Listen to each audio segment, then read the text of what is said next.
हरिद्वार से लोकसभा सांसद और उत्तराखंड के पूर्व मुख्यमंत्री त्रिवेंद्र सिंह रावत ने कहा कि उत्तराखंड की धरती पर अराष्ट्रवादी सोच वालों के लिए कोई जगह नहीं है। उनका ये बयान उन तत्वों को कड़ी चेतावनी है जो देश को कमजोर करने के इरादे से षड्यंत्र रचते हैं। त्रिवेंद्र सिंह रावत ने कहा कि उत्तराखंड कभी भी अराष्ट्रवादी तत्वों को संरक्षण नहीं देता। यहाँ के लोग पूरी तरह से राष्ट्रवादी हैं और देश के लिए कुछ भी करने को सदैव तैयार रहते हैं।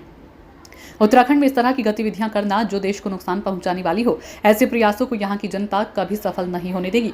उत्तराखंड वालों के रोम रोम में देशभक्ति है। सांसद रावत ने उन तथाकथित बैड एलिमेंट्स यानी राष्ट्र विरोधी तत्वों को भी सीधे निशाने पर लेते हुए कहा कि उत्तराखंड की जनता ऐसे लोगों से निपटने के लिए स्वयं सक्षम है। उन्होंने दो टूक शब्दों में कहा कि जो कोई भी देश के खिलाफ माहौल बनाने की कोशिश करेगा उसे जनता के प्रतिरोध का सामना करना पड़ेगा।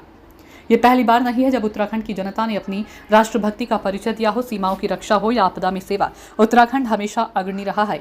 यहाँ की फिजाओं में देश के प्रति प्रेम घुला हुआ है और ये भावना हर पीढ़ी में दिखाई देती है। त्रिवेंद्र सिंह रावत के इस बयान को एक स्पष्ट संदेश के रूप में देखा जा रहा है कि राष्ट्र विरोधी तत्व अब उत्तराखंड में पनप नहीं पाएंगे। राज्य की जनता सजग, सतर्क और पूरी तरह से राष्ट्र समर्पित है।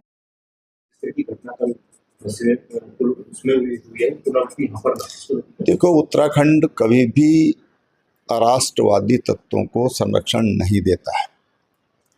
उत्तराखंड के लोग घोर राष्ट्रवादी लोग हैं। उत्तराखंड में इस तरह की गतिविधियां करना, इस तरह के षड्यंत्र रचना जो देश को नुकसान पहुंचाने वाले हैं, उत्तराखंड की जनता कभी भी उनको घुसने नहीं देगी। उत्तराखंड वासियों के रोम रोम में देशभक्ति है, देश है। वो देश के लिए कुछ भी न्यौछावर करने के लिए तैयार रहते हैं। उत्तराखंड के लोग अगर इस तरह की कोई कोशिश करेगा तो उत्तराखंड के लोग स्वयं सक्षम हैं। हमारे पास सैन्य प्रशिक्षित लोगों की कोई कमी नहीं है जो हर गांव में रह रहे हैं।